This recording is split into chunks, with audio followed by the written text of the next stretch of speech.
What else do you have to share with us? Because you said you wanted to read some of your materials. I as well. do for my forthcoming book. It's called The Practitioner's Playbook, and it's about public diplomacy. So if you give me just a moment, I'm going to pull up a piece. This is called Jadesola Akonde's Unfinished Business, a tribute.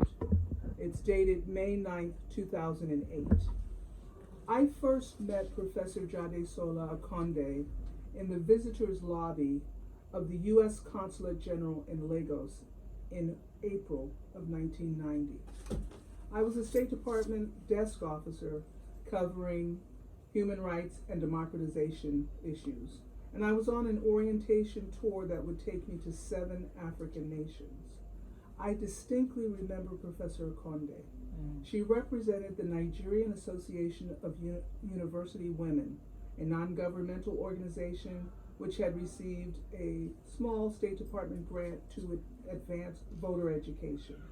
In response to my queries, Professor Akonde assured me that whatever misgivings Nigerians and international stakeholders might have about the then military regime's plan to open the political space, she and other Nigerian Democrats, that's small d Democrats, would use the opportunity to their best advantage. While our encounter was all too brief, I was impressed by her crystal clear vision, focus, and commitment to promoting democratic principles, practices, and institutions in Nigeria. Fast forward 12 years.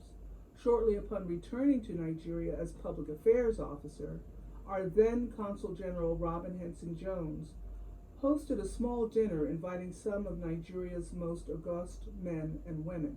Our guests were drawn from the arts, diplomacy, law, and the media. I still remember Professor Akonde's words of introductions.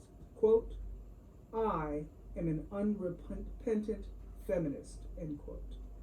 With the characteristic wisdom and courage of the crone, it was also Professor Akonde who reminded us that while the time was well spent, the hour was late, and several of our guests would have to face the uncertainty of nighttime travel from Ikoyi to the Lagos mainland.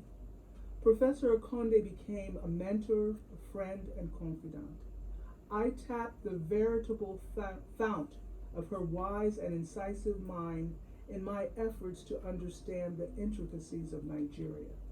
During the past 5.5 years, she opened her heart and her home to me and my family, and it is no secret that I grew to love her. Indeed, her friendship is one that I will continue to treasure the rest of my days. In addition to being a woman of ideas, Professor Akonde was also a woman of action. Arriving late to our 2003 Women's History Month program, Professor Akonde told the participants she had been in the Lagos market explaining the composition and meaning of the ballot to market women. That is the quintessential Jadesola Akonde. I consider her service to this nation and our world well worth emulating. That our two paths would cross constitutes part of the rare and precious gift of my sojourn among the most remarkable nation I have been privileged to serve in, Nigeria. The cause of the vulnerable, the marginalized, and the underserved constitutes Professor Akonde's unfinished business.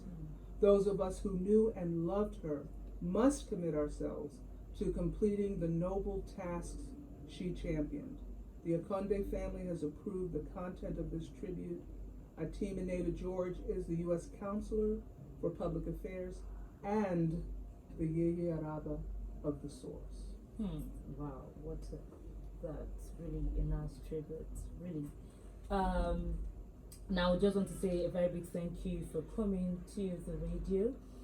Really, we really appreciate it. Any words to people out there?